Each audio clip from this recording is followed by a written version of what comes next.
நான் ஒரு சிறிய கல், ஒரு பள்ளத்தாக்கின் நடுவில் பல ஆயிரம் கற்களுக்குள் யாராலும் கவனிக்கப்படாமல் கிடந்தேன். நாள்தோறும் படையினர் என்னை மிதித்து சென்றார்கள். தூசி என்னை மூடியது.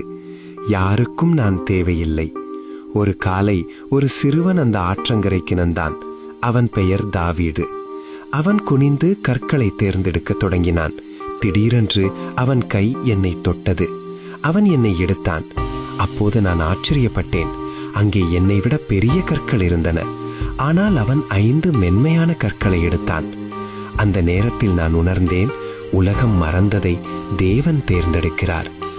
அங்கிருந்து நான் ஒரு சத்தத்தை கேட்டேன். ஒரு ராட்சசனின் குரல். அவன் பெயர் கோலியாத். அவன் கவசம் சத்தமிட்டது. அவன் ஈட்டி மின்னியது. அவன் குரல் இஸ்ரவேலின் சேனைகளை கேலி செய்தது. அனைவரும் பயந்தார்கள். ஆனால் அந்த சிறுவன் பயப்படவில்லை.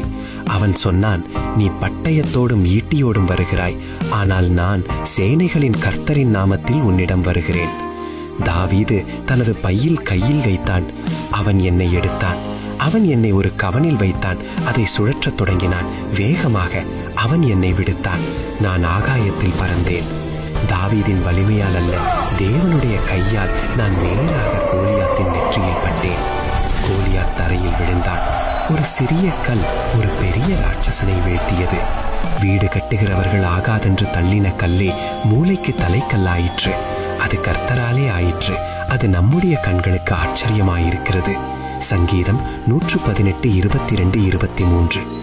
நீங்கள் சிறியவராக உணர்ந்தால் நினைவில் கொள்ளுங்கள், பள்ளத்தாக்கில் யாரும் பார்க்காத ஒரு கல் ஒரு நாள் வரலாற்றை மாற்றியது. அதே போல மனிதர்கள் நிராகரித்த கல்லாகிய உங்களை மூளைக்கு தலைக்கல்லாய் தேவன் மாற்றுவார்.